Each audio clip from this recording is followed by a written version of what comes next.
আমার গোয়ার মধ্যে ট্যাটু নাই, আমার টুনটুনি বুলবুলি তো ট্যাটু নাই, এটা আপনাকে ভুল ধারণা। টুনটুনি কি আর বুলবুলের কি পার্থক্যটা কি ভাই? আপনার বহুত বাদ বানি, যদি এখন এটা বুঝতে চাই রাইট পার হয়ে যাবে, আপনার লাগে আবার তর্ক শেষ হবে না ভাই। আচ্ছা এখন কি করবো এই পোলাটা ভাই? আমি এখন ইম্পসিবলটা রিমুভ করুন, কারণ এটা রিমুভ করা জরুরি।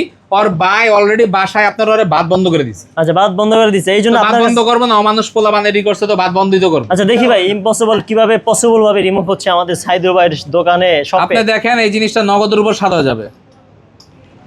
বন্ধ। এই দেখেন, মনোযোগ দিয়ে দেখেন।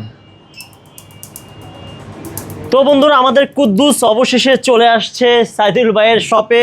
এই দেখেন সাদা হয়ে গেছে ট্যাটু রিমুভ করতে। দেখেন তার ইম্পসিবল আজকে পসিবল করে এই দিচ্ছে। যে সাদা সাদা হয়ে গেল না, এই সাদা সাদা থেকে কালি উঠে যাবে 7 দিনের মাথায়। ভাই কয়দিন সময় লাগবে এটা? 7 দিন লাগবে কালি উঠতে। টাকা কেমন নেন এগুলো লাগে? এইটার জন্য ওর থেকে টাকা নিছি 12,000, ওর মা দিছে একবারই টাকা। আর সেশন হলো ফ্রি, 4-5টা সেশন লাগবে। আচ্ছা এত কম? সেশনে আমরা টাকা নেব না, আমরা 2বার উঠে দিতে পারি ইচ্ছা করলে। আচ্ছা আচ্ছা আচ্ছা, আমাদের সেই ক্যাপাসিটি আছে। ভাই যারা ওই যে আর্মিতে যাবে, বিদেশে যাবে, সৌদি যাবে, যারা সৌদি যাবে, আর্মিতে যাবে, বিদেশে যারা যাবে, পরিষ্কার কথা, এরা যদি শরীরে ট্যাটু থাকে, কাটা দাগ থাকে, হবে না।